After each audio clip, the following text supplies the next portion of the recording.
Hello everybody, मेरा नाम प्रवीण है and I welcome you at free online coaching and भोगमा स्टडी सेंटर। इस वीडियो लेक्चर में मैं आपके साथ एससी वर्मा का जो कैपेसिटर चैप्टर है उससे एक्सरसाइज का क्वेश्चन नंबर 66 डिस्कस करूंगा।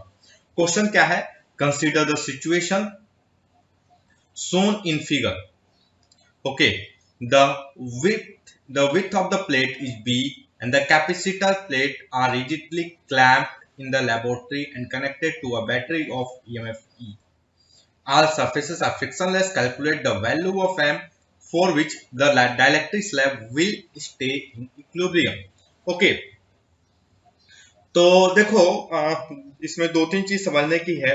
पहला चीज कि जो डायलेक्ट्रिक स्लैब पे, अगर मैं इसका फ्री बोर्ड डायग्राम बनाऊं ये डायलेक्ट्रिक स्लैब का, तो इस पे एक फोर्स मतलब इस पे ये जो टेंशन इस डायरेक्शन में लगेगा, टेंशन टी। ओके, और ये इक्विलिब्रियम में है। इक्विलिब्रियम में रहने का मतलब है कि there must be a force in this direction. अब ये फोर्स कौन लगाएगा? तो गाइस ये जो होल सिस्टम है, ये कैपेसिटर का ये जो सिस्टम है, capacitor is going to attract this dielectric slab. Okay, लेकिन वो फोर्स की वैल्यू क्या होगी उसको हमें कैलकुलेट करना है। Force is going to act in this direction, इस डायरेक्शन में फोर्स लगेगा। ओके, लेकिन उसकी वैल्यू क्या होगी अब हम चलते हैं उसको कैलकुलेट करना। चलो, तो गाइज एक चीज देखो, लेट अस अज्यूम कि यहां से ये जो लेंथ है, ये जो लेंथ है यहां से, this length is x. Okay, ये लेंथ क्या है? एक्स है। ओके, चलो, तो एक चीज देखते हैं कि इसमें एनर्जी, मतलब एनर्जी कितना स्टोर होगा। गाइस सी, मैं एनर्जी का क्यों अप्रोच लिया हूं, बिकॉज अगर देखो किसी भी ऑब्जेक्ट में फोर्स लगता है। ओके, किसी भी ऑब्जेक्ट में क्या होता है? फोर्स लगता है, तो वो वर्क करता है। ओके ओके, और जब वर्क करता है, basically work is done, then उसकी एनर्जी क्या होती है? चेंज होती है। The change in energy. Okay, change in energy होती है। ओके, तो देखो मान लो कोई ऑब्जेक्ट है और उसकी एनर्जी इंक्रीज हो रही है। कोई ये ऑब्जेक्ट है, इसकी एनर्जी क्या हो रही है? इंक्रीज हो रही है। इसका मतलब क्या है कि ऑब्जेक्ट पे वर्क किया जा रहा है। Okay, work is done, work is done on the object, on the object. Okay, by an external agent, by an external agent. Okay guys, तो चलो, तो हम क्या करते हैं कि देखते हैं कि क्या ये जो सिस्टम है, ये होल जो सिस्टम है, इसकी एनर्जी इंक्रीज हो रही है। अगर एनर्जी इंक्रीज हो रही है तब फिर तो वर्क होगा। ओके, और एक चीज देखो, मैं वर्क को क्या लिख सकता हूं? देखो, work done is equal to change increase in energy. अगर वर्क पर किसी पे कोई वर्क किया था तो उसकी एनर्जी इंक्रीज होती है, ठीक ना? So what can I write? Work को dw को मैं क्या लिख सकता हूं? dw is equal to f dot dr। Okay, तो गाइज अगर डायरेक्शन वगैरह सेम है तो what can I F D R. Okay, so F D R is equal to DE. So force basically क्या होगा? Force is equal to DE by D R. Okay, अगर DE by D R positive है तो इसका मतलब force, object पे force लग रहा। ओके, और ये नेगेटिव, इसका मतलब मोशन और उनके बीच में 180 डिग्री का मतलब ये एंगल है। ओके, चलो, तो हम सबसे पहले क्या करेंगे? Energy, will calculate the energy and then हम डिफ्रेंशिएट करेंगे अगर एनर्जी वेरिएबल है कि नहीं। ओके, तो चलो, तो हमने शुरू में क्या एज्यूम किया था कि ये जो लेंथ है, दिस लेंथ इज एक्स। तो गाइज अगर ये जो होल सिस्टम को आप कंपेयर करोगे तो आप क्या बोलोगे कि ये कुछ इस तरीके से हमें मिलेगा, हमें कुछ इस तरीके से मिलेगा। ये जो स्पेस है इसके बीच में आपका एक डाइलेक्ट्रिक मटेरियल डाला गया है और दूसरा कैपेसिटर इस तरीके से है। ओके, और यहाँ ये जो प्लेट है, ये जो प्लेट का ये जो लेंथ है, ये जो एज का जो लेंथ है, दिस लेंथ इज x, और यहां से ये वाला जो लेंथ है, this length is l minus x, और यहां पे इस तरीके से बैटरी जुड़ी गई है। सो गाइस देखो, अगर मैं एनर्जी मैं लिखूं, अगर मान लो इसका कैपेसिटेंस C1 है, इसका C2 है, तो जो एनर्जी होगा, energy store in this whole capacitor, ये जो होल सिस्टम है, उसमें एनर्जी ई स्टोर जो होगा बेसिकली क्या हो जाएगा, half C1 plus C2 by V का स्क्वायर इंटू वी का स्क्वायर। ये क्या है, ये वी है। तो ओके, क्वेश्चन में वी की जगह पर क्या लिखा है, ई नॉट दिया है, ठीक ना, EMF दिया है, ठीक है, तो मैं ई लिख देते हैं। So this is going to be the our energy. तो हमें C1 और C2 कैलकुलेट करना है। अब ध्यान से देखोगे तो C1 को मैं क्या लिख सकता हूं, अगर यहां पे कंपेयर किया जाए तो what is the C1, C1 is basically, C1 is equal to क्या हो जाएगा आपका,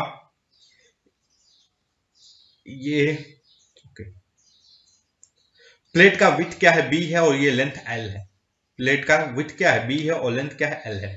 तो देखो C1 इज इक्वल टू क्या हो जाएगा, C1 B into x, area हो गया एप्सिलॉन नॉट, और सेपरेशन क्या है, D, this is the C1।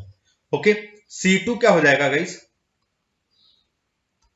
L minus X into B E naught divided by D। Okay, so C1 plus C2 क्या हो जाएगा, C1 प्लस C2। ओके, और यहां पर देखो, यहां पर K भी रहेगा, बिकॉज ये डाइलेक्ट्रिक कांस्टेंट है ना मटेरियल। ओके, तो here is the K। So guys C1 plus C2 और क्या होगा, आप ध्यान से देखोगे तो epsilon not B by D, और यहां क्या आएगा आपका K minus 1 into x plus L। Okay, so this is the C1 plus C2। So guys energy store क्या होगा,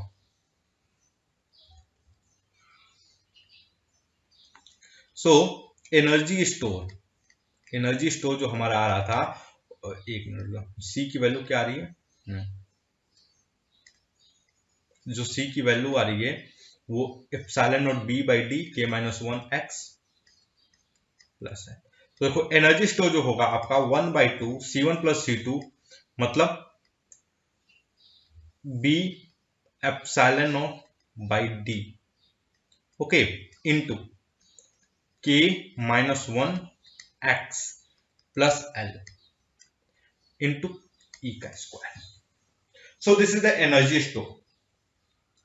सो गाइस आप देखोगे कि जैसे जैसे एक्स की वैल्यू बढ़ेगी, जैसे जैसे एक्स की वैल्यू बढ़ेगी, energy is going to increase. Energy क्या होती जाएगी, इंक्रीज होती जाएगी। ओके, सो इसका मतलब एनर्जी कांस्टेंट नहीं, एनर्जी इज चेंजिंग। और ये इसको मैं अगर डीई बाई डी एक्स करूं, व्हाट आई गेट ही 1/2 B epsilon naught by D K minus 1 V square. Okay, और देखो guys this is the force, ये क्या है, फोर्स है, और DE by D R positive है। इसका मतलब क्या है कि जो फोर्स और डिस्प्लेसमेंट का डायरेक्शन सेम है। ये हमारा डाइलेक्ट्रिक मटेरियल हो गया, ये इधर मूव कर रहा है और फोर्स भी इधर ही लग रहा है। ओके, इसका मतलब क्या है कि देखो ये फोर्स है, और अब क्वेश्चन में क्या था कि क्वेश्चन में देखोगे तो क्वेश्चन कुछ इस तरीके का क्वेश्चन था। ओके, ये मास m है। क्वेश्चन क्या था, find the value of mass m। Question में क्या था, calculate the value of mass m for which the dielectric slab will stay in equilibrium. पूछा था ये मास m की वैल्यू बताइए। ओके, तो जो m इज इक्वल टू क्या होगा, अगर आप इक्विलिब्रियम की बात करोगे तो T is equal to mg। मतलब ये जो फोर्स लग रहा है, ये डाइलेक्ट्रिक पर ये जो फोर्स लग रहा है, जो होल सिस्टम डाइलेक्ट्रिक पर जो फोर्स लग रहा है वो क्या होगा, this should be equal to mg, मतलब f must be equal to mg to keep it in equilibrium. तो चलो हमने f की वैल्यू कैलकुलेट की है, इसको इक्वेट कर देते हैं मास के बराबर। So this is equal to 1/2 b epsilon naught d k minus 1 v square is equal to mg।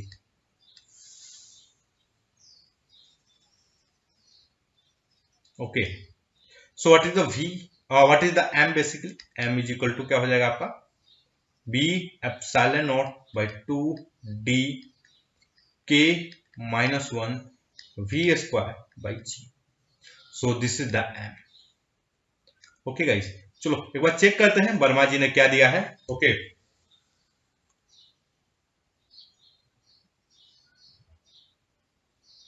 Question number 66 था ना ये। तो 66 एप्सिलॉन नॉट बी, ओके भी स्क्वायर की जगह पर ठीक है ईएमएफ की वैल्यू लिख दी है k minus 1 divided by 2dg। Okay, तो से सही है, इन्होंने भी स्क्वायर की जगह पर तो हमें ये लिखना था।